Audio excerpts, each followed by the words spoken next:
Got an OG coming at you on today's show. But first, as always, I got a couple things I want to throw at you. Huge shout out to Live Rishi. These guys make high quality CBD product. Perfect time to jump on the CBD train. Jump over to liverishi.com. Use the code word table. Let them know I sent you. And you're looking at 50% off. Yep, half off. Try the tinctures and the Rishi rub. You got some sore muscles and joints. Good stuff. Check them out. Let them know I sent you. Again, use the code word table, 50% off. Also, my merch store is wide open and really proud of it. Jump over to waltzkitchentable.com. Top right corner, hit the merch button, take you right to it. Got a lot of cool stuff going on in there, and going to be launching a new line shortly. So I'd love for you to check that out.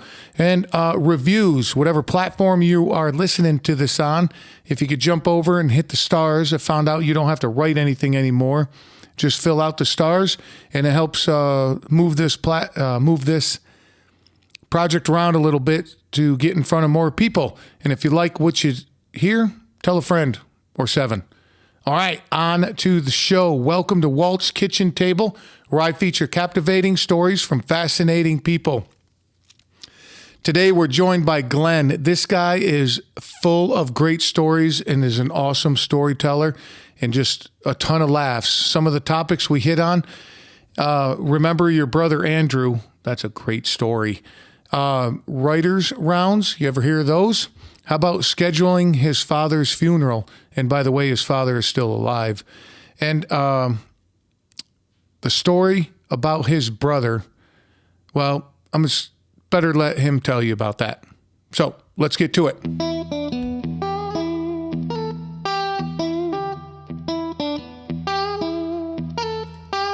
Dude, we're recording. Now anything you say is going to be on the internet. Hi, honey. We got to start at the top. Perfect. Got to start at the top. All right. Hi, All right. And you want to get a little closer. Okay. Yep. That good? Mm-hmm. Okay. You just got to talk loud too. Well, that could be a change. Yeah. That could be a challenge, but that's all right. You're not a loud talker? If you want to be heard, whisper. That's what they say. Well, if you want to be heard, whisper. Is that... No, that's not like walk tall and carry a big stick, right? No. That's if you want to be heard, whisper makes everybody lean in.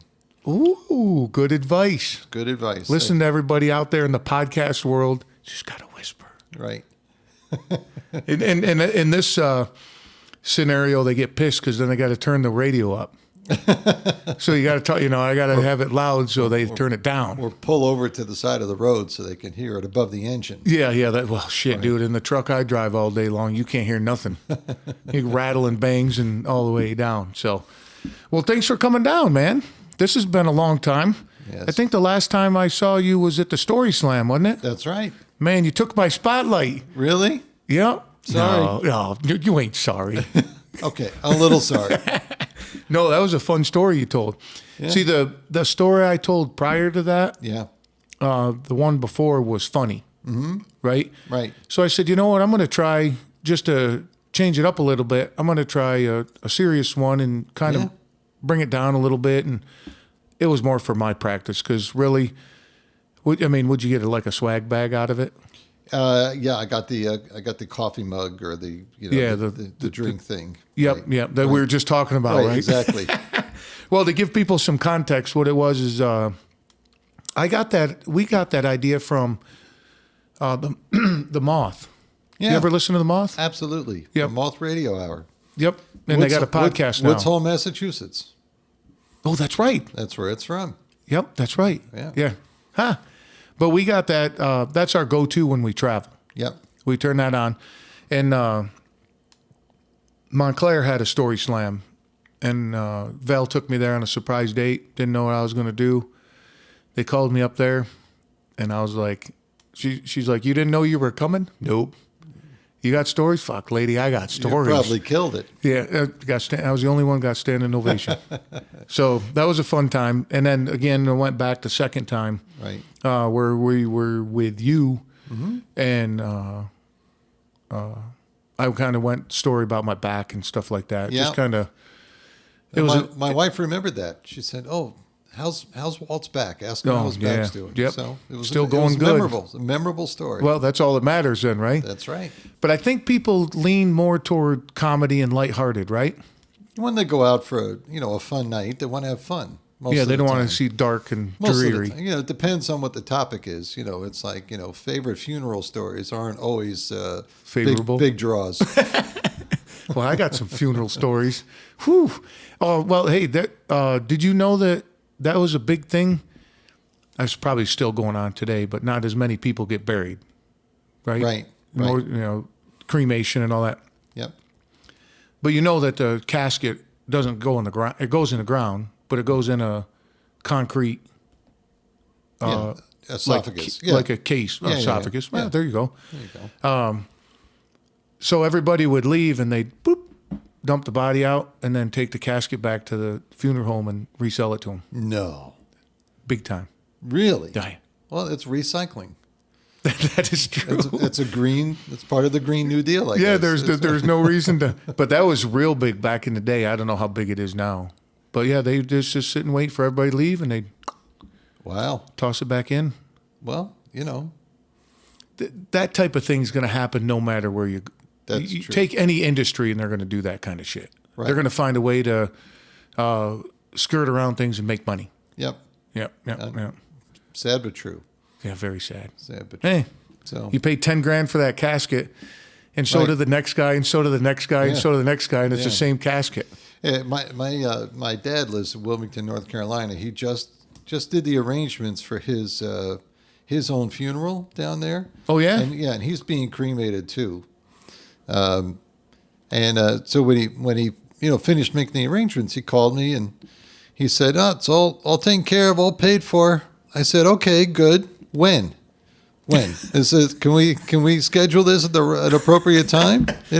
Hey, send me a calendar invite. Right. I get an extra day around 4th of July. Can we do it then? Because it's nice to come down the beach around 4th of July. What do you say? Right. Don't do it in like April because we got a baby coming in April and and in February it's cold. We're very busy. Who wants to drive? So that would be nice if you could arrange it then. How do you take that? He said, "Let me see what I can do." He said, "I'm willing to go. Whatever works for you." Does I know Washington D.C. has it. Does Florida have assisted suicide? I guess, or assisted end of life, or whatever they call that. Yeah, no. He's in Wilmington, North Carolina, so we'll have to assist him. Yeah. Right. That'll be a family assist. Time to go, bro. Yeah. Well, he. I forget what I told you, but when. And maybe this was part of the story that I told at the slam when I was talking about how my mom was cremated, but then with a spoon. Yes, that's right. The fork. The fork. Right. But we asked my dad the same thing, and I said, well, your cremation, we can give you 2 options. One is the Kennedy Memorial option, where you've got so much gin in your liver, if we put a wick in there, you'll burn for weeks. Or we could offer you the Viking funeral option. Oh, I'd like that. And float you back and forth across the pool for a couple months, because you'll burn for a while there too, And with all the gin in you. Yeah, exactly. So float you on the pool, right? So the funeral director lady, she's looking at us like, you're out of your mind. I said, we have lowered the bar about things you're willing to joke about. Yeah. We're joking about how to take care of Dad when he's gone. But when he's gone, he's gone. Right. Yeah. Right. Somebody asked me, this was a long time ago, and it wasn't I wasn't with my current wife, but they're like, would you feel bad if you die and your wife the next day was sleeping with somebody? I go, who the fuck cares about? Why would I care about that? I ain't around. Right. Same type of thing, right? Right. Yeah. No, my dad's ready to go. He said I'm like he volunteers at a mission, distributing food and clothing and furniture and whatever to the poor community in Wilmington, North Carolina. Okay. And there are a lot of people show up there have no transportation.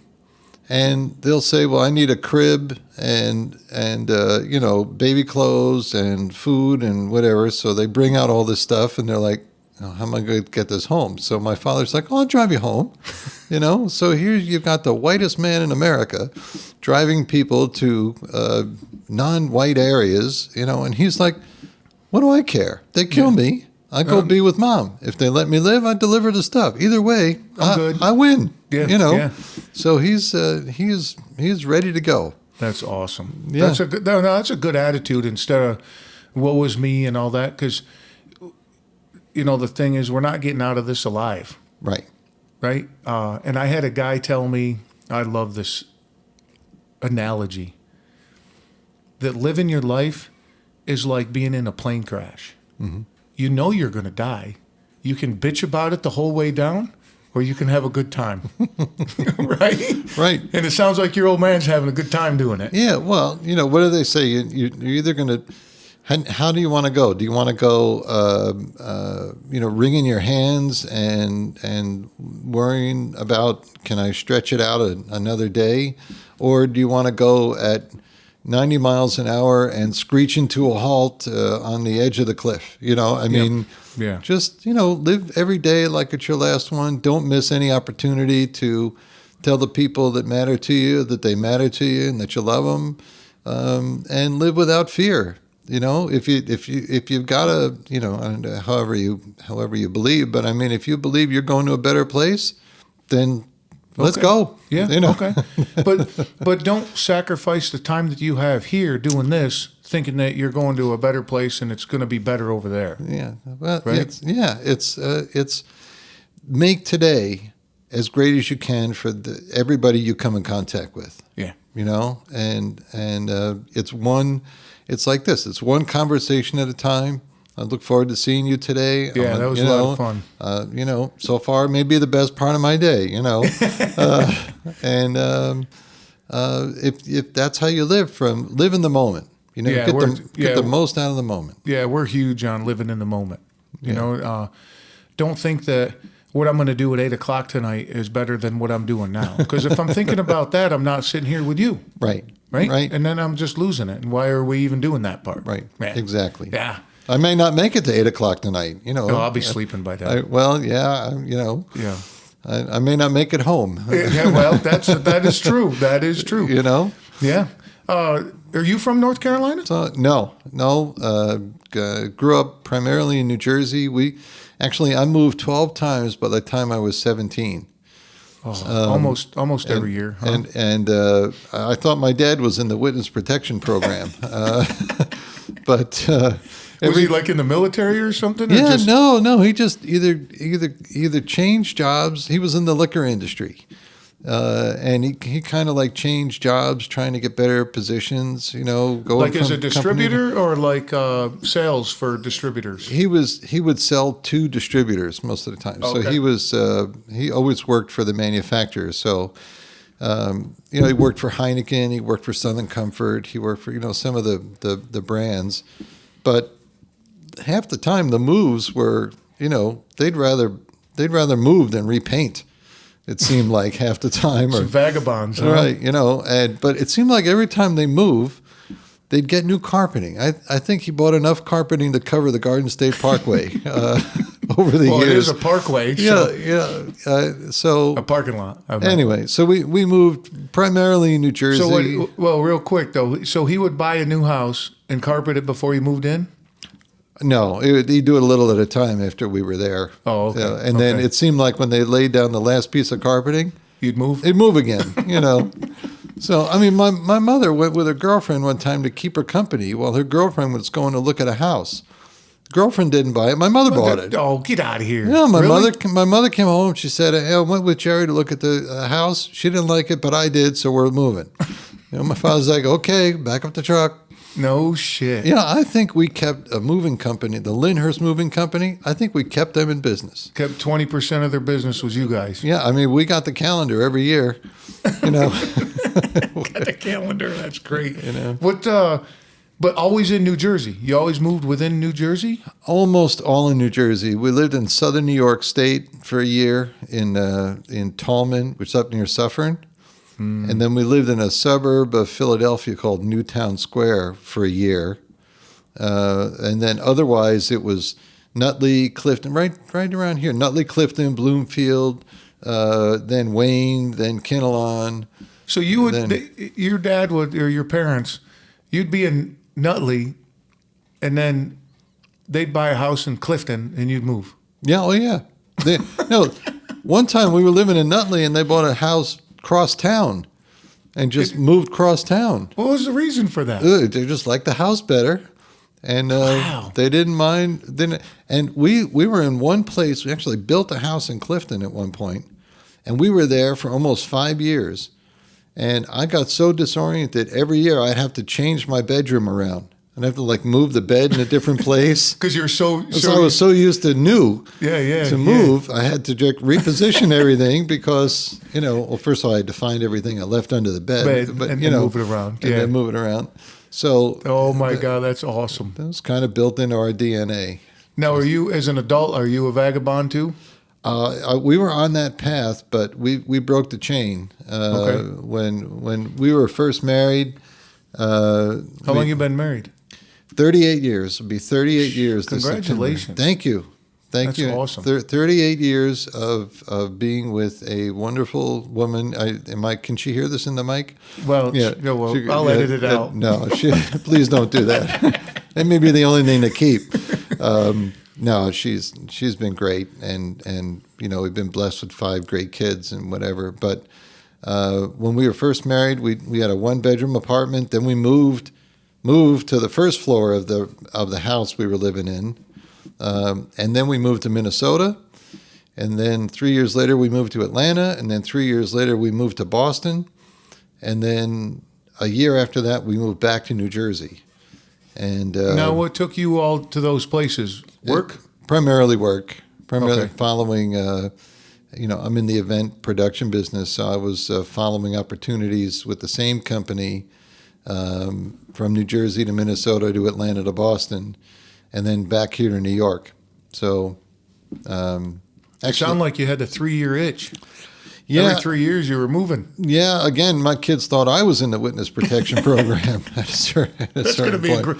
I think that'll be the title. Right. I think my kids think I was in the witness protection Exactly. program. Don't tell your friends or I'll have to kill them. Yeah, exactly. Right. Yeah. Don't bring them to the house. Don't bring them to the house and deny and assume names. Yep. So. What's the saying? Deny, and make counter accusations. Right, that's right. Right. Denial is not a river in Egypt, right? Yeah, right, right. So when we came back here in 1997, we moved into a house, and I said, well, we'll just get this house, and then when we find something better, because we had to make a quick move. And then the following year, I bought my business in New York. And I said, well, we can't move now because I just bought the business, so let's just stay here. And we haven't moved in 23 years, oh, that's or 24 awesome. years. So we, raised the 5 kids, and we're down to 1. And going to be an empty nest soon, huh? Yeah, it's how soon? How old's the youngest? He just got engaged. He's getting married in June. That's the plan, and he's 20 years old, kind of old school, getting married young. Yeah. High school sweetheart? Yeah, they kind of met in high school, and I said, my wife and I met. My wife and I met in January, and we're married in September of the same year. So when he asked me, he said, do you think I'm too young? And I said, buddy, take my advice. Get her before she comes to her senses. Lock it down. Lock it down. Yeah, before, So they're going to close the deal later on this year. And then my wife will look up and just look at me and say, what happened? Where'd everybody go? Gone. Yeah. This will be our fourth wedding in 4 years. Of the kids. Four of the 5 kids. It's like drive-through service for weddings at our house. Oh my God! And every year for the last 4 years, you've had one of your kids have gotten married. Exactly, And we're going to wedge 3 grandchildren in there too, just for fun, just for the cherries on the sundae. I was just going to say, just to mix it up a little bit. That's right. So boys or girls? You got daughters, sons? What's the mixture? I have 4 boys and 1 girl. Okay. Known as the Rose Among Thorns. That is awesome. Yeah, yeah. No, and so all your kids are married. Well, this one's engaged, right? Right. But, and the oldest, who's 35, lives in Nashville. He's the only one who's not married. What? Or will be the only one, unless something happens between now and then. And he right? beats his other brother to the altar in June. Is there any prospects on the horizon with him? Yeah, he's a musician, so he's in love with his guitar. Yeah, enough said there. Yeah, so I know some musicians, and that's a road. That's right. So, but he's living the life and following his dream and living in Nashville. So he's in the right spot and doing well. You been down there to Nashville? Yeah, a couple times. Oh, we've never been. We were just about to go when all this craziness happened. Yeah, we want to go check it out. Yeah, they call it Nash Vegas. Oh yeah, yeah. Ooh, I like Vegas. Yeah, which it's kind of like Vegas without the gambling. And it's really limited to Broadway, the main strip there. Right, like Vegas. It's been built up, yeah. And then otherwise, you get outside of that. I mean, we had a wedding down there 2 weddings ago. And that's how we tell time. Yeah, I'm just going to say this. It's not years. Clock. It's how many weddings ago. Yeah. And how many grandkids ago and all that, right? One of my sons got married down there. And, you go outside there. You're out in the country. And, right. It's beautiful. It's beautiful. Very nice. Unfortunately, it's like Atlantic City. Mm-hmm. You got the boardwalk, which, in your own opinion, what that may be. Mm-hmm. But you take one block off each side of that, and you're in Beirut. Yeah, yeah. That's not a pleasant place to be. Unfortunately, Nashville is one of the fastest growing areas in the country. I think they say there's like every month 8,000 people move there or something. I mean, it's crazy. I just saw a report. I don't know about Nashville specifically, but the migration of people with all this craziness going on. Mm-hmm. Tennessee is the top state that everybody's migrating to. Yeah. Yep. And I assume Nashville is going to see a big flux of that. Yeah. Yep. They see a big percentage of Northerners. Oh. If you go transplant. If you go and visit there, you're a Yankee. If you go and you move there, you're a damn Yankee. Damn Yankee, yeah. Right? Yeah. So, what do you think that'll do to the economy down there? Down there? Because now your price of everything is just going to skyrocket. Oh yeah, the real estate prices are going through the roof there. Yeah, and they don't have the infrastructure. We moved to Atlanta in 1994, 93, 94, and Atlanta was growing like crazy. So they didn't have the infrastructure to support the growth. Nashville looks a lot the same to me, like Atlanta did. They don't have, the highways are jammed. Right. Exactly. The neighborhoods are getting built up, overbuilt very, very quickly. Mm-hmm. There's a lot of gentrification downtown, so they're building up a lot of the areas that used to be manufacturing, and they're turning them into condos and nightclubs and condos and all that. Right. But the longevity of that, I wonder how well that can sustain that for years, right? I don't. Because people are going to migrate out, and then what's going to happen? It's hard. It depends whether or not they improve the infrastructure, and if they, then you get into both the politics and the economics. Do they keep the tax basis where it needs to stay, or do they start raising taxes, which they're going to have to do to build up the infrastructure? Yeah. So it's a circle, like a snake eating itself, right? It just never ends. Right. Just around and around. Right. Yeah. But anyway, it's a hot area, and he loves it down there, and good for him. Yeah, like you said, he's happy and living the life that he wants, and yeah, he's got his and anybody who's listening, you can go find Jonathan Soul is his stage name. Wow, Jonathan Soul. Jonathan Soul, and you can see him on Facebook, and I'll put a link in I'll get a link from you, and I'll put it in the notes. Yeah, he's making it happen. What kind of music? Like folk music or rock and roll? No, what kind of? he's like a blues soul, smooth jazz kind of player. So we raised him listening to Earth, Wind and Fire and Marvin Gaye and whatever. And I'm like, speaking of the whitest man in America, but guilty as charged. Yeah. But he said that's the music he heard in his head, and that's what he wanted to go. And Now, is he a solo act? he is at this point. Yeah. Okay. There's a couple of bands down there have asked him to audition, and I think one or two have asked him to join. But he's a writer, and I was talking to his producer down there. He's getting his EP ready to release. Oh, very nice. So it's been recorded. It's being mixed now. Mm-hmm. So I was talking to his producer, and I said, tell me straight here, because I'm not one of those dads that thinks everything my kids do is like great. Yeah. I didn't think he was that good. And his producer said to me, he says, you know what? First of all, he's a pretty good guitar player. Pretty good. Okay. He said he's got a very unique singing voice. But he said if he makes it in this town, he's going to make it as a writer because his writing is extraordinary. Okay. He said, so what happens when you play these writers' rounds, Writers' rounds. Yeah. Okay. Is that your music is heard by producers and other performers, and if they want to record your song, then that's how you can start making a name for yourself. So is that like the NFL draft where they go and perform? It's like the combines. The combine, right? Musical Or combines. That's what I meant. I meant. Yeah. The musical combines. Yeah. So he plays all the time at a place called Belcourt Taps.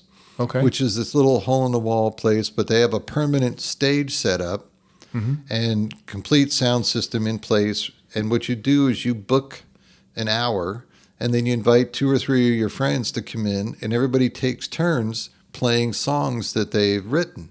Oh, okay. So Awesome. So that's the writers' round. And these people all know each other over time or whatever. Yeah, sure. But this is the place where, for instance, Taylor Swift got her start Okay. at Belcourt Taps. She just got up there and was singing. Somebody Yeah. discovered her from there, huh? Yeah, well, I don't think it happened the first time. She probably had to Yeah. do it, like they all do, time and time again until sure. somebody finds them. And Yeah. and then all the musicians down there trying to make their way, and it's who you know, and what did he tell me the other day? He said everybody says this is a 10-year town.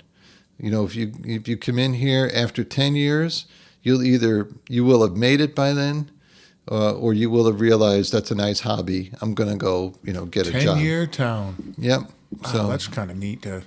That's a good way to look at it. Yeah. Because nothing's going to happen overnight. exactly. And you might see a couple blips in your screen throughout those 10 years. You'll plateau, and then you Yeah. see what happens. Oh, wow. Yeah. So 10-year he's town. he's 5 years in. He's got his EP ready to release. He's got a great reputation in the community down there. So we'll see where it goes. Now, that's his full-time job, living? He makes a living doing that? No, Oh, he tried that, and then he went back to selling furniture. Oh, is that what he does? Oh, that's what he does. Okay. He sells furniture and does pretty good at it. No, like a Raymore and Flanagan's, or like an office place? More like a consumer, like a Raymore and Flanagan's, but just a small local chain. He used to work for Ashley and was killing it at Ashley Furniture, and he did so well, he quit and went on the road trying to make it as a musician. And then said, I'm not making it as quick as I thought. Yeah. And turned around and went back for a different group to sell furniture for them. Yeah, but that is such a cool story that he's like, okay, I'm going to work this, knowing I want to do this. Mm-hmm. I got enough money. Let me give it a try. Yeah. Because instead of him selling furniture till he was 65, going, I wonder if I could have made it. Absolutely. That's a cool little story. Well, that was kind of the what happened when he was living here. After he graduated college, he moved back home, taught high school for 4 years, knocked out all of his student debt, saved a pile of money, and when he got to the number that he wanted, he said, okay, I'm leaving, I'm quitting, I'm going to Nashville, I'm going to follow my musical dream. And that's what brought him to Nashville 5 years ago. That is awesome. So Good for him. So he's committed to it, and anyway, see, check it out, see if anybody likes it. Yeah, I'll like I said, I'll get a link from you, put it in the show notes. Yeah. And then you guys, I assume your wife as well, supporting him the whole way, right? Not like writing him a check, but emotionally saying, "Hey, man, good after." Oh it." yeah, absolutely. Not one of these saying, "No, you need to get a 40-hour week job in the factory and get pension and all that." No, you're just like, "Hey, man, if that's what you want to do, get after it." And it kind of cuts both ways. We chose with all our kids, we homeschooled our kids. So did you really? I didn't know that. It's a whole another story, but all these parents now that their kids are stuck at home. Yeah, and we're like, what's the big deal? But is there now? Let me ask you this: is there a stigma? I think is the right word I'm looking for. Yeah, stigma of if you're homeschooled, you're kind of a weirdo. Well, you are who you are. No, it's just people homeschool for different reasons. What was your reason? But we wanted to be the I don't know how to put it.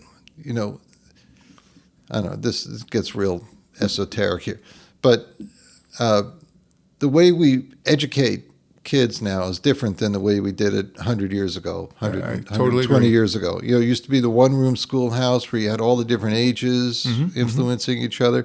Now you put your kid in kindergarten, if you don't move, those 30 people are going to be their frame of reference for the next 13 years until they graduate high school. And before we had kids, we said, you know what? We want to be the primary influence over the character development of our kids, not necessarily the peer group or the culture that they're in. And my kids are socialized and exposed to everything that's out there. Whatever. I was just going to get into that to where the socialize or being socialized is where where people run into that. Yeah, they're afraid of that, but that's been a non-issue with my kids are as hip and worldly as you'd want somebody to be. Right.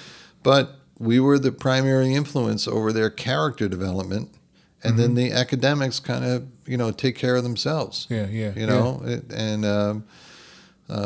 So back to your original point is we told our kids do what you're passionate about, and you'll find a way to make a living doing that, as opposed to saying, what can you study in college to give you the degree that you can go out and turn into cash? Right. Right. And I agree with that. Well, there is some wisdom to that, I guess. If you're going to go into a highly technical field,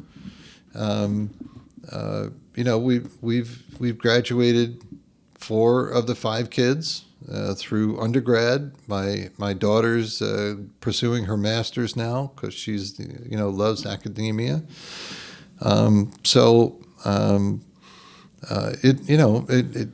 They're pursuing what they feel strongly about, and they'll find a way to make a way in the world and be happy doing it. Well, see, and I talk about that too. I'm a huge fan of, I never went to college. I went to trade school. Mm-hmm. I got a degree in diesel hydraulic tech, right? I think that college, people have, my wife has a idea about college. She went to college, did well there. She learned a lot outside of academics, learned life skills and all that. So there's a little bit of that.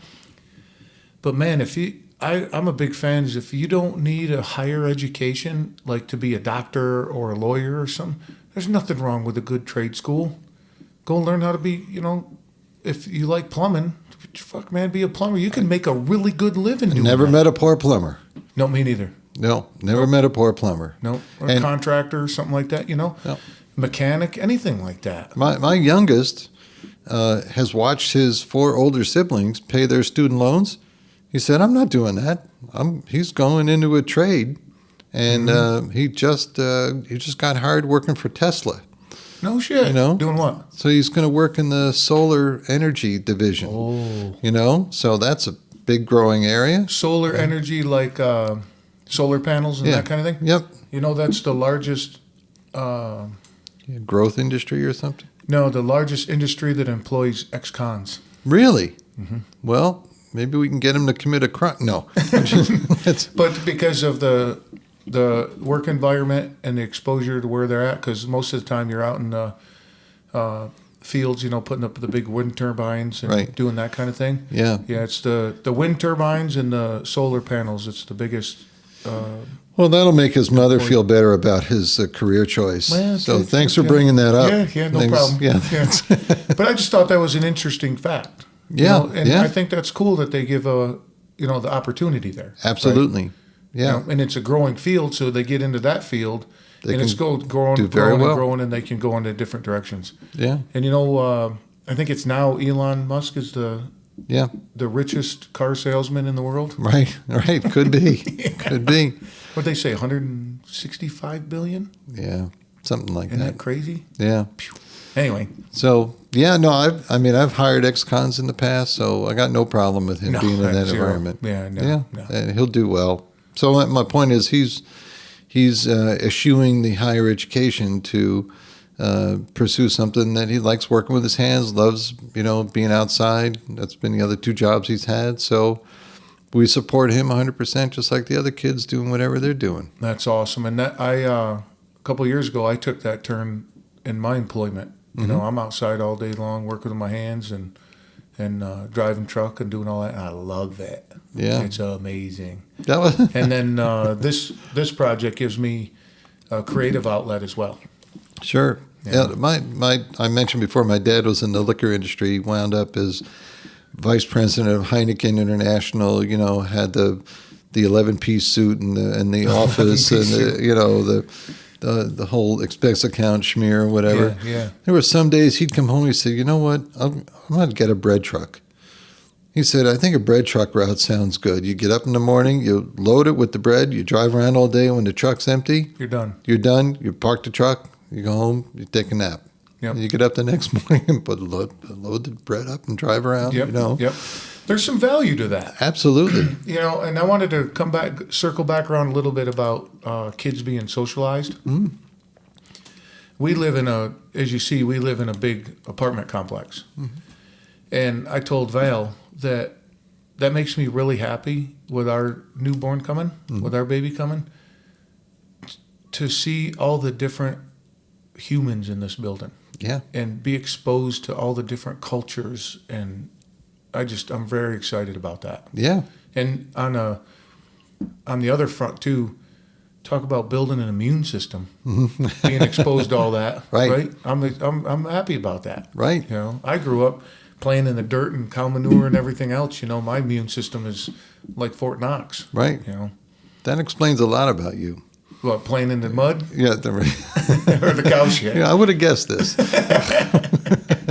No, that is, I have zero. The way I grew up was amazing. Yeah. My parents did a great job. I had every opportunity possible. Like you, they supported us in anything we were doing. Yeah. And the phrase was, we grew up in a real small town in upstate New York. And my mom was, get the fuck out of here. The world is a big place. This place will always be here. Go check out the world. If you want to come back, it'll be here. Yeah. Where'd you grow up? Oneida, New York. Oh, yeah, sure. Oneida Silversmith? You ever hear that? No, but I know where Oneida is. Do you? Yeah. Right in the geographical center of the state. Yep. That's right. There's a plaque in the woods not far from where I grew up. This is the center. So when I say I grew up in central New York, man, no shit, dude. yeah, I was central right. New York. How do you know where Oneida is? You got history up there? Well, yeah, my parents lived in the Adirondacks for a while. I got a Okay. brother who lives in Tupper Lake. Yep. I know where all that is. I know people used to live in Corning. My buddy went to St. Bonaventures, Well, I don't know what that is. central New York. So I've been all over New York State over the years. Yeah, It's pretty up there. beautiful. Yeah. Just like Jersey, there's so much beauty in this place. Right, People think it's all smokestacks, right? right. Yeah. You're from Jersey. What exit? Oh, That's God, what they that- say. Oh, yeah. Yeah. What exit are you? What? 15W. 15W? Right. 15W. 15W. Right. Get on Route 3, head west. Yep. And I'm 148. Right, off the Parkway. Yeah, off the Yeah, park. right. Right. We all know it. We know it like it's our IQ. Oh, man. What number are you? 148. Is that your IQ? No, my IQ that's is the much exit. lower than that. Right? That's the exit. What extra are you, 4? Or is that 4. your IQ? That's your IQ. Yeah, both. You like going down to the shore? Yeah. You Yeah. spend time. You guys spend time down there? Yeah. Jersey's kind of known for the shore. So. Yes. Yeah. We for the last almost 15 years, we've rented a house down in LBI. Oh, I love it down there. We love it down there. My Long Beach Island. If anybody. Yeah, that's listening. right for you non-Jerseyers. And it's down the shore. It's not at the shore. Oh, that's yeah, down the shore. And my daughter used to babysit for a pastor and his his daughter and grandchildren, and they would make their house available for us 1 or 2 weeks every summer to rent their house at the family discount level, which was the only way we could afford to rent the house. So we've been able to get down there every summer for a week or two in the middle of the summer and not break the bank and drag our kids down and run around the beach for a week. So, yeah. My wife is a fish out of water. She loves it down there. Yeah. She would rather spend time in like open water, like the ocean, than a pool. So we end up. I'm not a big beach guy. No. I can't sit still that long. Yeah. To sit on the beach and stare up at the sky or read a book or something. No, I'm good. With all my grandkids on the way, I envision the time like 5 years from now when there'll be 3 or 4 of them, and we'll go to the beach for a day, and I will sit in the lawn chair and point to my grandchildren who are running in the water and tell their parents to go get them before they drown. Oh, yeah. Because 100%. I've done my part. Yeah.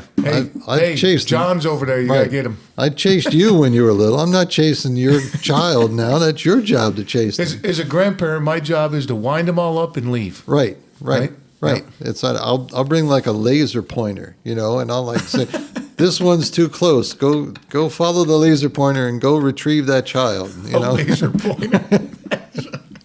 I can see you doing that though. Oh yeah. That's right. You guys like to vacation? Your wife? Yeah, we don't do it as often as we'd like, because my business is pretty consuming. But no, we're not big travelers. No, always wanted to, but just didn't make the effort to get overseas and do all that stuff. Have you ever been overseas? I've been to Germany 5 times to the same place. Oh, for work? It's for work. Oh. For work. That was it. When I was with the production company, we'd travel, and people are like, that must be amazing you're traveling. No. Yeah. You travel to a location, you go from the airport to the hotel, and then the conference room where you're filming, and that's all you see. Right. Right. It's not. Right. It's not all glamorous. It's like all the travel I did domestically. I mean, I've traveled for years. At one point, I was traveling between 30 and 35 weeks a year. Holy shit. All over the U.S. And your wife's home with 5 kids? Yeah. I sat next to a guy in a plane who gave me great advice. He said, it's bad when you travel and your wife misses you. It's worse when you travel and she doesn't. And I was getting to that second phase. She's like, what are you doing I was home? traveling so much. It's like, you're screwing up the whole chemistry here. I got a routine going. Yep. I got the kids all coming. Then Mr. Happy comes home and just blows everything up. Everything breaks breaks loose. So I guess over the road truckers run into that. Yeah. They're gone for so long, and then they come in and they just mix everything up. Right. The wife or whoever's running the household has a system. Right. And then you throw a wrench in it. That was me, Mr. Wrench. No shit. Yeah. That's funny. So then I remember I missed my oldest son's first baseball game because I was traveling. And I remember saying to my wife at the time, I said, you know what? I am not going to miss another first thing. Whatever the next first thing is that the kids are doing, I got to get off the road. I'm not going to miss that. and that's when we made a change so that I wasn't traveling that much. Oh, okay. So that Now you're traveling for your business. Yeah. So you made a change within your business saying, now did you put somebody else in that position? Yeah. Or, okay. I was. This was before I owned the New York office. Okay. So I took an opportunity to move to Atlanta, where I was not then traveling quite as much. Oh, okay. So just changed my position so that I wouldn't have to be on the road quite so much. Yeah. Some people are built for that, like a road warrior. Yeah. We love traveling. I love traveling. I like being home, man. And the older I get, the more I like being home. Yeah, wait till the baby shows up. No, that'll change things. You won't want to leave to go to the food store. You might miss something. Yeah, right. Yeah. But that's another reason too that both our positions, our full-time jobs and careers, are extremely family friendly. Yeah. So that's great. Yeah, we're happy about that, and we both make a good living, and we live with it. Well, we live way below our means, so we're excited. That's just going to be a good time. That's great. You and Val are going to be great parents. Oh, thanks, bud. I can just tell. That's the joke I make is when the kid comes out and the doctor slaps him, he's swing at him. Like, right. Don't touch me. Get out of here. But our girlfriend made a really fun comment that the baseline of the child is, look how active. If you don't know, my wife is extremely active ever since I've known her and long before I known her. And I'm very active. So our girlfriend, friend of ours was like, yeah, I got a pretty good baseline going there. Right. I think that kid's going to be pretty active. But well, that's what's going on. Well, so what else is happening with you? You tie their ankles together like they do in Japan. That helps you keep an eye on them. What they tie? Oh, to keep them from going anywhere? Yeah. I thought you were talking about like crushing their feet. Yeah. We can give you all kinds. No. You don't want to crush their feet. we can give you all. If you have a second one, we can give you all kinds of parenting tips about how to have siblings get along. You tie them together? Well, yeah. If they have a disagreement, you tie them together until they work it out. Have you done that? Oh yeah, that's like the old Roman torture, between adversaries. They tie them together and say, "All right, you either one's going to kill the other, you're going to kill each other, or you're going to figure out how to coexist." So, how old was your kids when you did that? This is fascinating to me now. Yeah. So you tell me I can't tie the kid to my wife and have them work it out? No, that's not going to be. It's only good to tie them to somebody more their size. Yeah, right. You need a fair fight there. How old were they when you did that? I think we only did it once. Okay. We only had to do it once. Oh, okay. And I'm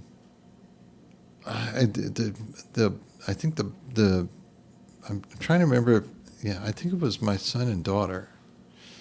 And we're talking like 9 and 6 or something like that. Where it was reasonable, and they worked it out pretty quick. Yeah, I was going to say. How'd you tie them together?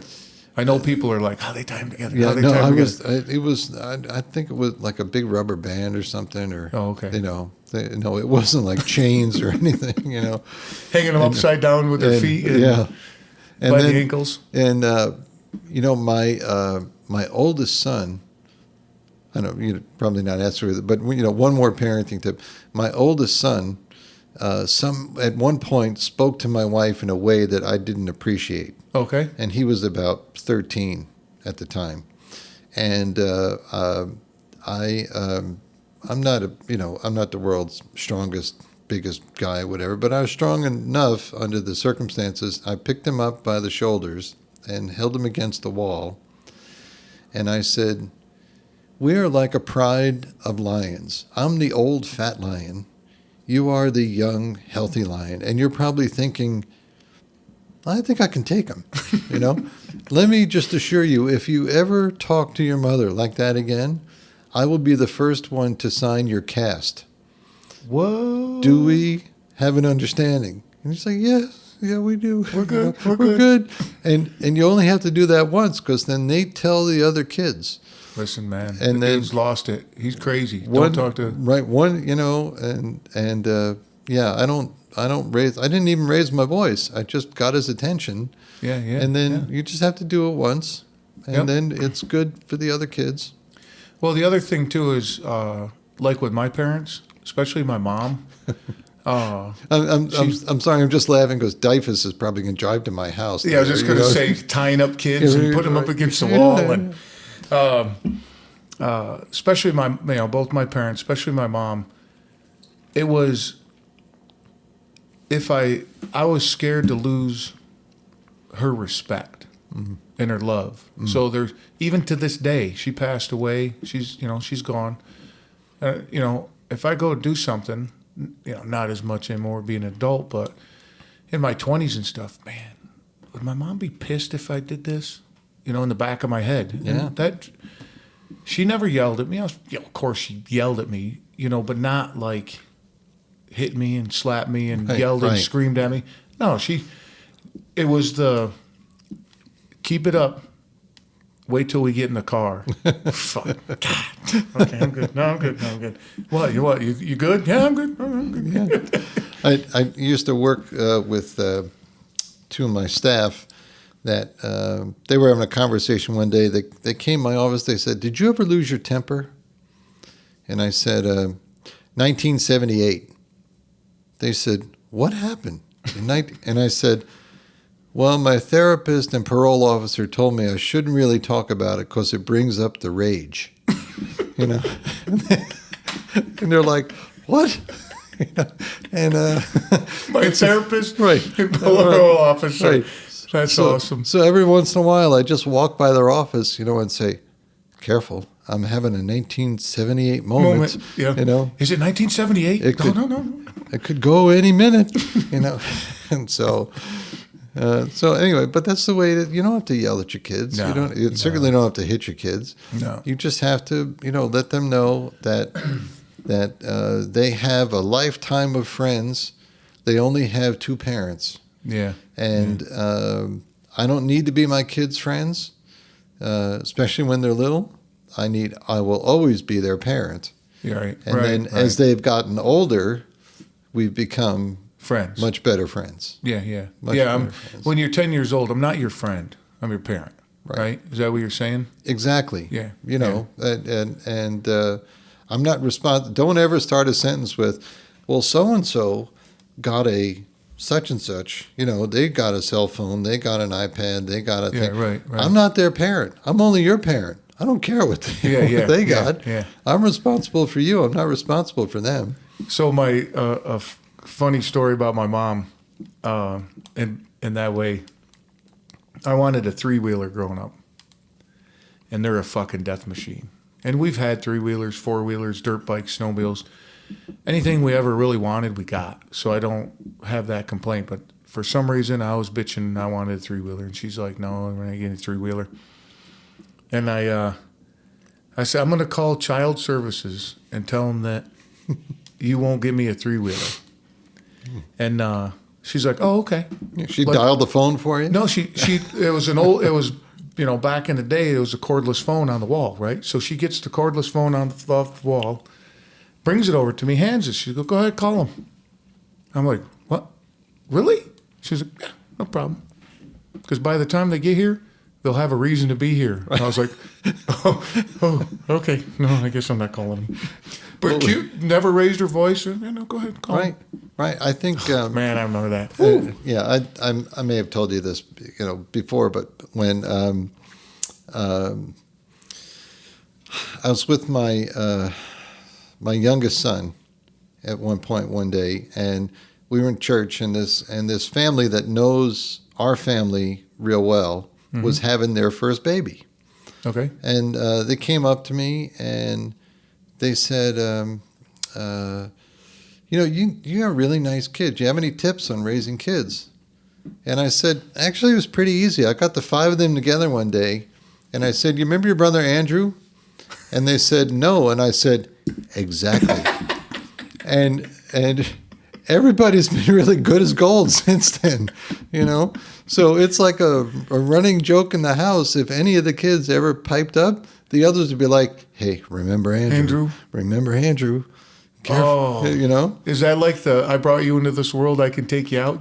You ever get that one? you know that'll get you in trouble with DIFUS. Yeah. You know? No, my mom said that shit to me all the time. Right, but the Andrew story, that's a good one. That's just veiled enough.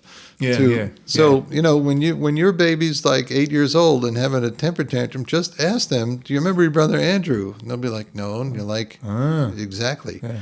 He misbehaved. So remember that once. This just popped in my mind. Do you remember that movie? You watch a lot of movies? Not as many as I used to. Johnny Dangerously with Michael Keaton. I remember the film, but I don't remember seeing it. The Just Once thing. Oh. He had a rival in the movie. He's like, my mama hung me on a hook once. You know, my mama punched me in the face once. Right. Once. You know, that kind of thing. Right. So that was a classic. He was like a pet store owner. He was a gangster and shit. But I was quoting the movie Airplane. The other day. Oh God, that's a classic. With the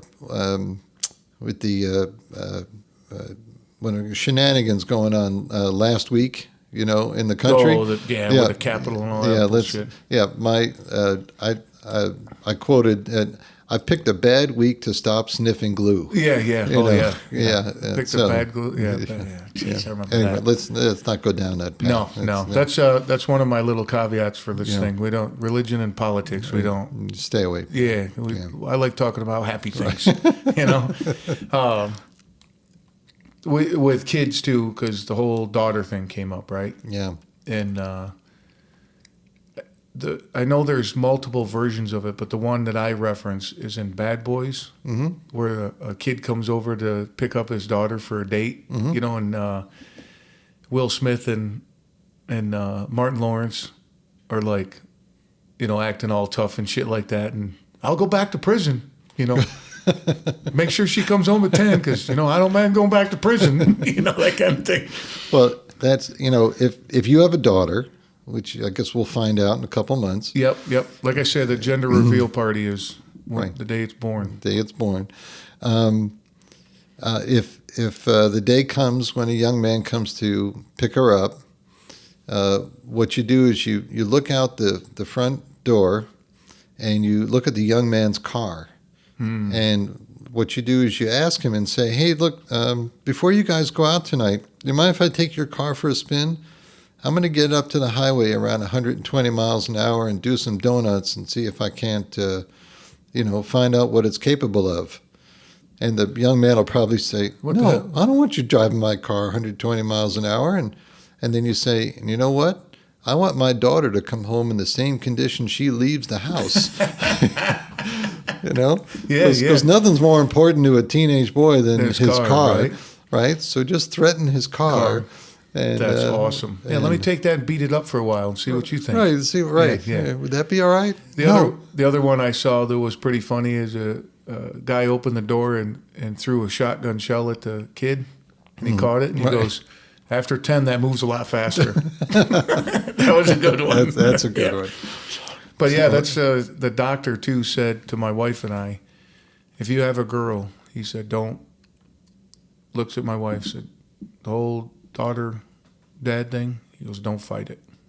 Yeah. He goes, that's just going to happen. Oh, yeah. Yeah. Again, I got all kinds of informal, free advice, free and worth every penny, free advice that, from 0 to 10, generally speaking, the mom is like real important in the development of the child. Nurturing, communication, and things that typically are, mom kind of things. Right. From 10 to 20, it switches to be the dad, because you're going to set the standard, if it's a girl, for the kind of man that she goes to look for. Sure. And if it's a boy, you're going to set the standard for the kind of man he wants to be. He wants to be, And the thing that short circuits that, and we've seen this over and over again in our community, is that the mom doesn't want to take a back seat to the dad. She wants to just be the primary and not really lift up the dad so that the kids look up to the dad. And that's what my really wise wife did is she somehow convinced my kids that I was a hero.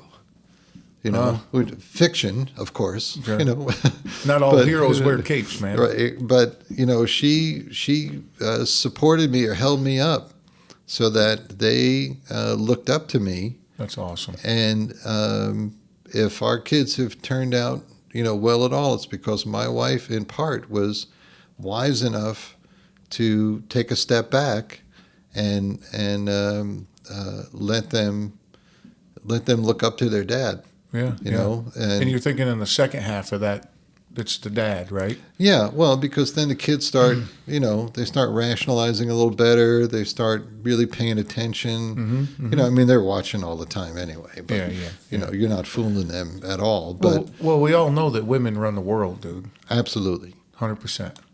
If anybody says different, they're full of shit, dude. Right. Well, right. No women ever say that. No, well, that's why they run the world, dude. Exactly. Right. They just let us walk around with our chests puffed out and thinking we're all big and badass. Right. And they're in the background taking care of shit. Right. It's 100%. Right. Yep.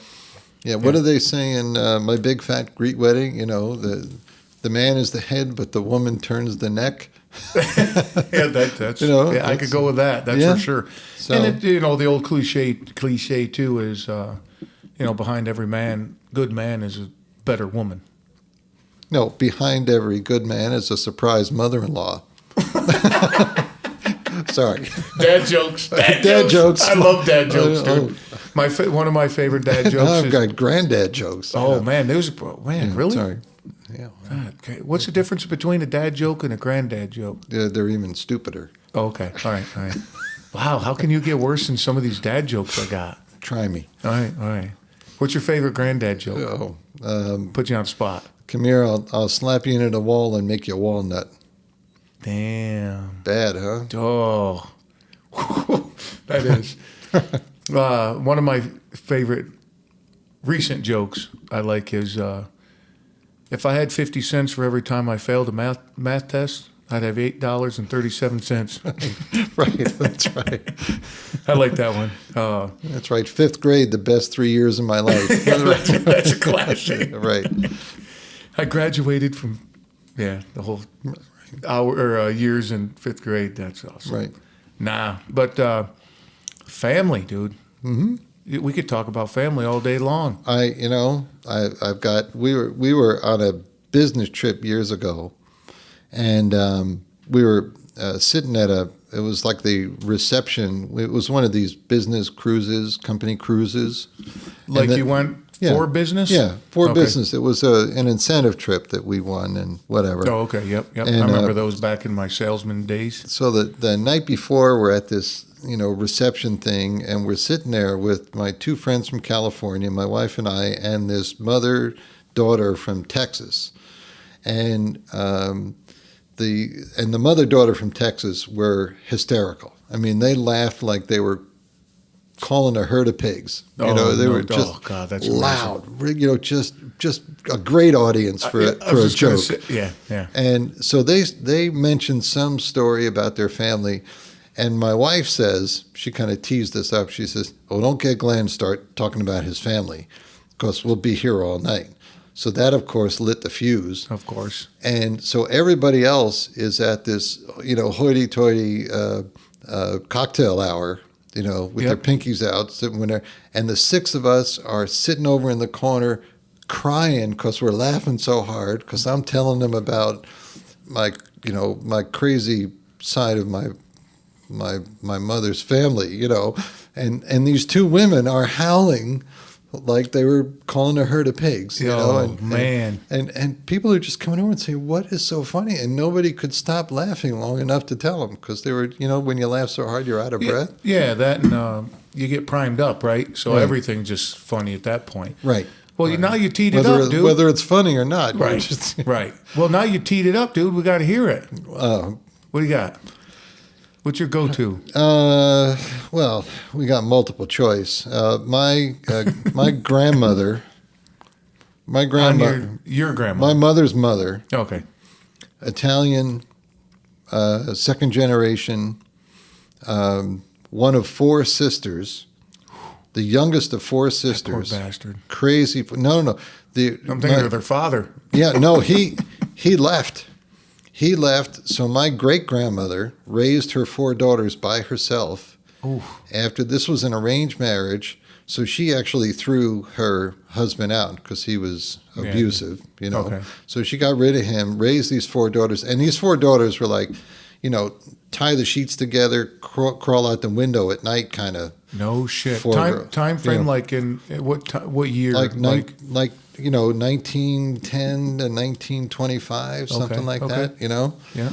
And you know, the four of them all had a story. You know, my Aunt Mary dated Duke Ellington. My Aunt Irma buried three husbands. You know, my aunt Madeline married one guy, John Bush, who she never called John. She either called him Bush or Stupid. No You know, shit. was his other nickname, and she always wore black on her wedding day. She wore black. She said, even then I knew black was the right color, you know. So With John Bush, you mean? Wore black on the wedding day? Right, she wore black on her wedding day, and she was the originator of all the grandpa jokes that we know. You know? Okay. Yeah, Aunt Madeline she was the female Henny Youngman. You know, you just going to high school, take a ladder. You know, I mean, it was like things that were so bad. But if you started laughing at one, then you laughed at all of them. Yeah. So anyway, so my grandmother was the youngest of these four sisters. And, I mean, she had the mouth of a truck driver, so you could never leave the kids alone with her. And so after my grandfather died, she met Jack eventually. And see, my grandmother played the field a little bit after Pop died. Okay. Okay. So, you know, she needed to settle down. When she met Jack, who swept her off her feet, we referred to him as the Messiah. Oh yeah, of course. Because take somebody like that. So they're referred to as Dirty Nan and the Messiah. You know, which kind of gets people's attention when you bring that up as a title. You know, sorry, what'd you say? Yeah, Dirty right. what? Yeah. So, but anyway, at one point of their marriage, Jack got cancer, and he was not a happy patient. He was he got nasty with Nana, and so he decides one day, I want to get a dog. And she's like, we can't get a dog. We live in a little one-bedroom apartment in Bloomfield, New Jersey. We can't have a dog, Mm-hmm. So he goes out and he gets a dog anyway. This little rat dog, whatever, Corky, So my grandmother decides she actually likes Corky, That was the name? Corky? Corky was the dog. Okay. So not Jack. Jack was Jack's name. Corky was the dog's name. So it's wintertime and Jack is now sick and giving my grandmother a hard time all the time. She's out walking Corky, and she slips on the ice and trips over the leash and falls and breaks her shoulder. Jesus Christ. So she goes to the doctor, and the doctor says, Mrs. Leventhal, you're 78 years old. You shouldn't be out walking a dog on the ice in the middle of the winter. Maybe you should get rid of the dog. She said, I wish I would have tripped on Jack. So she, so that was her sense of humor. That was her sense. Awesome. Yeah. So good. So she had, 1,000 lines like that where. Just witty one-liners, just popping them off all the time. Yeah. And not always for mixed company. Yeah. But anyway, it just hysterical. That's awesome. Yeah. So she added color to family gatherings. Oh man. Well, that was the Italian side of the family, and I remember when my Uncle Mike, her son, my uncle, when his wife when her father died, Mr. Abaticola, we went to the funeral, and it was like a casting call for The Sopranos. Oh, I can imagine. I mean, there was all the guys standing in the back of the room with the black shirts and the white ties on. In the horseshoe against the walls right. and stuff, right? All against the wall, back to the wall, so they could see everything, And as you passed each one, they're like, how you doing? How you doing? How you doing? It's my cousin Eddie. Right. My cousin Eddie. Exactly. My cousin Eddie. Right. And that's my cousin Vinny. Yeah. So holy shit. So yeah, that was the very Italian side of the family, and which was great. I mean, we brought a lot of color to the family reunions. So you heard a lot of "I got a guy." Oh yeah. You need some? I got a guy. I got a guy. Yeah, and my Uncle Andy. I probably shouldn't say the last name, but my Uncle Andy had a car wash. And my dad tells the story. I know all about that shit, dude. My dad tells the story. My dad was a route salesman when he started in the liquor business in New York City, and he'd see the same guys all the time and whatever, and he was kind of struggling a little bit. He's in one. I don't know if it was a retail liquor store or a big bar one time, and they get to talking about family. Mm-hmm. And my father says, my wife's uncle is Andy so-and-so, and all of a sudden the owner gets real quiet and he says, Andy? My father says, yeah. He says, all right, how many cases do I need to buy? No shit. And my father's like, what? 5 would be good. He said, you know what, give me 10 and you tell Andy I did the right thing. So my father... I did the right thing. My father's like, this is the best sales pitch I've ever heard. So at every place he went, he started bringing up the fact that this was my mother's uncle. Yeah. She's like, oh, did I ever tell you about my wife's Uncle Andy? All right, how many cases do I need to buy?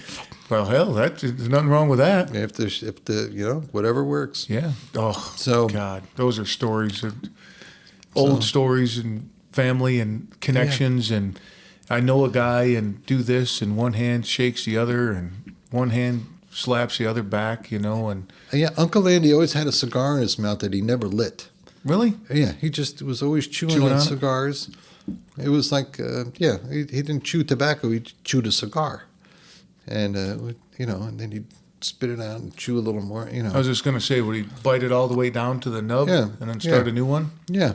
Damn. Yeah. That was, so at the beginning of the day, he had a cigar sticking out, and the end of the day, it was this little nub. No, at the beginning of the hour, he had the cigar sticking out. The end of the hour. Oh, he went through it pretty quick, huh? Oh, yeah. He was chewing those things like pretzels. Oh, geez. So, yeah, the way things were in that period of time, like a story that I love that my dad tells, is, we grew up in farm country, and heating house with wood is always that was what you did, right? Everybody had a furnace. Yeah. Well, people would steal people's firewood, right? And that's not cool. No. And a guy, just sitting around the kitchen table telling stories, and the guy's like, hey, man, somebody's fucking stealing my firewood. And, conversation, he's like, don't worry about it, I'll handle it, And not too long, down the street on the other side, the guy's woodshed blew up. Wow. So the guy, what he did was he cored out some firewood, filled it with gunpowder. and the guy was come back and he's like, you blew up my fucking shed. The guy goes, you're stealing my fucking wood. So those are the stories I listened to growing up, Wow. Yeah, it's crazy. And our house was wide open all the time. Mm-hmm. Anybody could walk in. It was the neighborhood where you didn't lock the door. Right. You'd be sitting there, and all of a sudden some dude would walk in. He's like, where's your mother? Or where's your dad? Or whatever. And so this guy, Ernie, big guy, just mountain of a man, and he always wore his shirt like wide open, so his white chest hair would always be hanging out, that type of guy. They had some hash. Remember that? Mm-hmm. They took the labels off of dog food and put hash labels on the dog food. And my Uncle Cecil and his buddies come storming in, and like they normally would, and they pulled out that one can of hash and they put it in. He did it on 2 cans, and he put it in the skillet, and they're all eating it, and they're like, "Oh, this is good hash. So get out that other can." And the way my dad tells it is, Ernie was up against the wall, laughing so hard he slid right down the wall, just barrel laughing, crying, couldn't even breathe, and those guys ate those 2 cans of dog food, never even thought none of it. So that's the kind of, those are the stories I grew up listening to, and I got endless, and then Sure. a lot of those as I got older, I lived with them too, the stories, Yeah. So stories are, I like to say stories are a great way to get information out into the world or pass along information, Sure. right? And it's a gateway to understand something. Yeah. Right? If you don't understand something, you can tell a story about it and you can comprehend it a little better, I believe. Yeah. I mean, I became a grandpa 2.5 years ago. Congratulations. Thank you. And I learned how to be a grandpa from my pop-pop, my mother's father, Yep. who I was the first grandchild in the family, Okay. the favorite, Of course. for all obvious reasons. Yep. And I grew up going to their house, like every weekend because I had 2 younger brothers, so my parents needed a break, so they'd send me over to Pop-Pop and Nana's house. And he was the master brewer for Rheingold Breweries here in New Jersey. Rheingold? Rheingold, the No, beer. no. Yeah. Is it still around? No. Okay. No. But some of your listeners over the age of, 50 will remember Rheingold. I can barely remember Rheingold at my age. Anyway, so for extra money, on Saturday mornings, he would go to all of the bars in Nutley and Bloomfield and blow out the beer lines, clean them out. And when I was like 4 or 5 years old, he would take me with him. Oh, yeah. So we'd get up on Saturday morning at like 5:30, and he'd make me pancakes and let me drink coffee. So I'm like 5 years old. He gave me everything but a cigarette. Yeah. And I'm there eating pancakes and coffee, and then he'd take me to the bars, and he'd set me up on the the old bowling machines with the sand on them and the little silver discs. It's and you'd slide the disc and it would make the pins pop up. Yep. Right. Yep. So he'd like pour me a Coke and give me a nickel, and I'd be playing the bowling games, and I'm like, I was 5 years old, and life never got better than that. No. I grew riding up around with my pop-up on Saturday mornings, drinking Cokes, playing in a bar after drinking coffee and eating pancakes. Yep. And I just loved my grandfather growing up. Yeah, and my dad, us growing up, we we had like 4-wheelers and snowmobiles and everything. Well, snowmobiles and 4-wheelers, you just bar hopped. That's really all you did. You took trails to each bar and you stopped and saw your buddies and did all that. And that's how I grew up. My dad, as soon as I could operate a snowmobile, I was with him and we were at bars and I was playing pool and video arcades and drinking sodas, But it's a great way to grow up. Yeah. And nowadays people are like, well, you're 9 years old being in a bar? It was no big deal at that point. Well, and that speaks to the bigger point of, when we used to be able to go to restaurants, you'd go there and the parents would, every kid would have an iPad or a cell phone, and you'd walk by the table and there'd be 5 people all staring at their phones or looking, and it's like, why don't you just order out and go eat in your own bedrooms? Yeah, same thing. I mean, on one year on Thanksgiving, we were going to my in-laws' house, and my 12 nieces and nephews were all showing up. So I stood at the front door with a basket. All your shit goes in here. And I collected their cell phones, and I said, one day a year, you got to talk to your crazy Uncle Glenn. Yeah. The rest of the time, good for you. You do what you want, and we had a rule in our house, and we broke it with my youngest. But for the other kids, you got a cell phone when you got a license.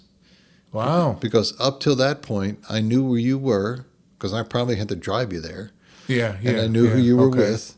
And, you didn't need a cell phone or whatever. And then my youngest got it because he started missing out when the technology evolved and the kids started making arrangements through text messaging, and all that stuff. Sure. And he didn't have a phone, so he was missing out on his friends, getting together and whatever. So, we kind of rationalized getting him a phone when he was 14 it wasn't like so. It wasn't like when I grew up, you just rode your bike over and knocked on the door, and if they're around, right? Yeah, those days are gone. But the thing is, though, there's got to be a balance between being social and having your devices. Right. I'm 46 now, and I read that I'm the last generation that had a healthy balance between technology and being social. Right? And then it started to slide the other way, where it's all technology. Going back to what you said, you're Right. 4 people, 5 people are sitting at a dinner table, and everybody's on their own device. Yeah. And they probably did that driving over too. Right. The fathers, I'm being... Or they had headphones on. Right. And, the one parent's driving, the other parent's in the passenger seat on their phone, and the kids are in the back on their phone. And it's, and I'm not one to judge. It's whatever you're doing. Val and I talk about it, and, we want a healthy balance of technology, because your son, your youngest, is a perfect example of that. You have to be able to operate a computer and a phone and everything nowadays. Yeah. You have to be comfortable doing that. You can search the internet. Yep. You can communicate that way, but there's got to be some kind of balance to where, no, man, we're going to sit here and talk. Sure. Yeah, sure, we're using technology now, but we're having conversation. We're talking, right. And we're not looking things up. Right.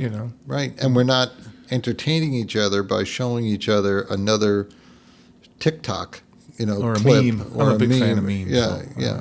I mean, they have their place, but when we're together so infrequently in the same physical space. Let's not waste the time communicating digitally. Mm-hmm. Let's do like the human thing. Yeah. So that's just maybe I'm old school, but yeah. But the thing is, though, in 1910. People at our age were saying the same thing about the younger generation, just in a different manner. Right. I mean, just now we're dealing with technology, right? Sure. Because it's more apt or whatever. Sure, is technology great? Fuck yeah, it makes my life a lot easier. Mm-hmm. But you got to find, whatever your balance is. Yeah. When I was, I think I was 7 and my brother was 4. We moved into one of our 12 houses. We moved somewhere in there. Is that how you told time to? Somewhere in house there. Number 4? House That's number right. 5. Right. This would have been house number 7. And we moved in, and my parents were unpacking. And at that point, we had my youngest was just an infant. So my mother sent my brother and I out while they were unpacking the house. And they said, don't come back till you find a friend. Oh, no shit, huh? Yeah. So we literally started walking up and down the street, knocking on doors, saying, hey, you want to come out and play? Hi, do you have any kids? Do you have any kids about our age? I'm 7, he's my brother, he's 4. Do you have any kids? And they're like, no shit. No, we always wanted children, but we couldn't have any. So get, Yeah. And we kept knocking on doors. Until you found one. Until I found my friend Glenn, his name is Glenn. Up the street, and he had a little brother. So my brother, found, somebody to play with, and then we worked our way back the other side of the street, and we found the people, 2 doors down that had kids, whatever. And then, so then we were allowed to go back in the house, My mother's like, why are you back here? And I'm like, we found 2 friends. All right, you can come back in. We always got the, why are you in the house? There's nothing to do. Well, if you don't go out and find something to do, I'll find something for you. Right. That was one of my mom's favorite lines. So out the fucking door I went. Yeah, I'll go find something to do. When I got my, I'm the oldest of 3 boys, so I had no sisters, whatever. So I mean, there was no gender inequality. We were treated like eunuchs. We did both. We did everything. Yeah. And so when I got my tonsils out, when I was like 8 years old. My mother's like, you're not laying in bed eating ice cream. I'm going to teach you how to iron. So like I was ironing shirts at 8 years old. Yeah, but that's amazing life skills, though, right? I couldn't wait to go back to school. Yeah. You know? But I say that too about like my parents. Both parents had their way of giving me life skills. You know, my mom taught me how to balance a checkbook and clean and do laundry and do that kind of thing. And my dad had his skills too. But why those have done me well throughout my life. Sure. You know, when you're living alone and you know how to cook, you know how to clean, you know how to iron a shirt. Yeah. You know, I used to, I had this part-time job as a front-end supervisor at a grocery store. And I had to wear a jacket. Like it was a cheap jacket, you know, but it was a uniform kind of jacket. Right, sure. So I would only iron the front of my shirt and the collar. Smart. Smart. When I put the jacket on, that's all you saw. That's all you see. That's all you see. That was a little hack I had. My mom's like, that's pretty brilliant. You know, we had a, you know, I mentioned my brothers. I'll tell you one more. There's a classic family story. My youngest brother, Stuart, is the name. Stuart. Okay. And Stu had cerebral palsy, but a very mild case, you know. Okay. You know, which was fine for my brother and I, because then we could torture him just like any other normal child would, you know, just treat him like any little brother. Yeah. Anyway, but he was also hyperactive. And when this was back in the late 60s and early 70s, they treated kids with all kinds of drug therapy trying to treat hyperactivity. Okay. They just didn't know. No more Ritalin at that point. You know, no, they were trying Ritalin. They were trying any kind of cocktail, whatever. And anyway, every time they'd switch medications, Stuart sometimes might, I don't know, wig out for a day or two while he was adjusting to the new medication. You know, so wig out. So anyway, so we were living in Wayne at that point, in Packanack Lake. What house number was that? It was 20.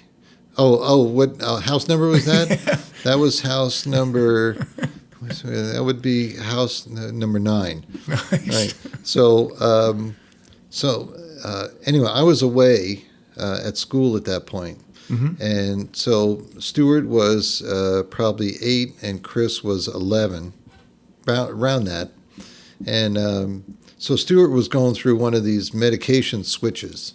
Okay. You know, so he's a little disoriented. And in those days, he would get home from school and he would be home for 15 minutes by himself. Then my brother would get home. And then the babysitter would show up after that. She can only get there to watch it because my mom was off working. All right, so my mom's working. Stuart gets home. There's nobody home. He lets himself in the back. And then he decides to call the operator and says, "My mother's on the floor and can't breathe." All right, and then walks out the front door and leaves the house. All right, so 15 minutes later, place is all lit up. Chris comes home. There's 2 police cars and an ambulance in front of the house. He walks in the house, and the cop grabs him and says, "Did you call and say, you know, your mother was..." Yeah. He starts crying immediately. He's like, "No, I don't know. I'm just getting home from school," you know. So the cop says, "Well, let's search the house," you know. So they search the whole house, find nothing. And Chris says, "Well, where's my brother Stuart?" Cop's like, "What do you mean your brother Stuart?" "My brother Stuart's supposed to be here." So they search the house again, can't find Stuart. They're standing on the front stoop, and they look up the street and up the hill, and there's Stuart sitting on the curb. Just hanging out. Yeah, and so Chris says, "There he is." So the cop says, "All right, get in the car." So they put my brother in the back seat of the car, and they pull up the street, and they roll down the window, and they say, "Hello, little boy, what's your name?" And he says, "Neil McElroy." Right. So Chris is in the back seat. He says, "Stuart, your name is not Neil McElroy." You know? Stuart. And so the cop says, "Hello, Neil, where do you live?" And he says, "Oh, I live on 14 Kathleen Court down the street." He says, "No, you live on 20 Brookwood Drive. You don't live on Kathleen Court." So Chris is trying to explain to the cops, So they roll down the back window and they say, Neil, do you recognize this boy? And Stuart looks right at him and says, I never saw him before in my life. So Chris says, Stuart, I'm going to kill you. And then he's explaining to the cop, he says, look, he's on drugs, see? And every time we switch his drugs, he wigs out for a couple of days. He doesn't know who he is. Holy and the shit. cops are like, what? So they say to Stuart, Neil, come with us. And so they go back to the house and they call, and now the babysitter has shown up, Mrs. McNally, who was, 117 years old, so she's about to have a heart attack. She thinks the ambulance came to pick her up. Yeah. Hey, man, you beat me here. That's right. It's like, and she says, well, let me call their mother. So they call my mother at work. She worked here in Clifton. She gets on the phone with the cop and says, yes, my son is on drugs. Yes, he's probably wigged out for it. I'll be right home, So so the cops stay there. So I said, where's somebody with a camera? With the cops, my two brothers, and Mrs. McNally sitting on the front stoop waiting for my mother to get home. Oh, what a sight to come home to, right? So still now, I know how old is Stuart? Let me do the math. So 50 years later, we still call him Neil. Do you really? Oh yeah, He's got a nickname, Neil. Neil. We refer to him as Neil.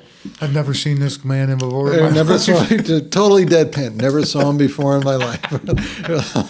That is awesome. Stories are great, dude, and that's the best thing about them. Yeah, it brings people together, and we all have them. Yep. I get people say, I don't have any stories. You do, man. Yeah, just start talking. Everybody's got a story. Everybody's got a fucking story. Everybody's got a story. That that's something in my not to divert to religion, but there are a lot of people not participating in church and synagogue life nowadays, whatever. And I said that's the easiest thing in the world. Don't just start groups and tell people, come and tell us your story. That's it. Everybody wants to go to a place where they feel like they belong, and then just sit them in a room and then say, it's your turn this week. Tell us your story.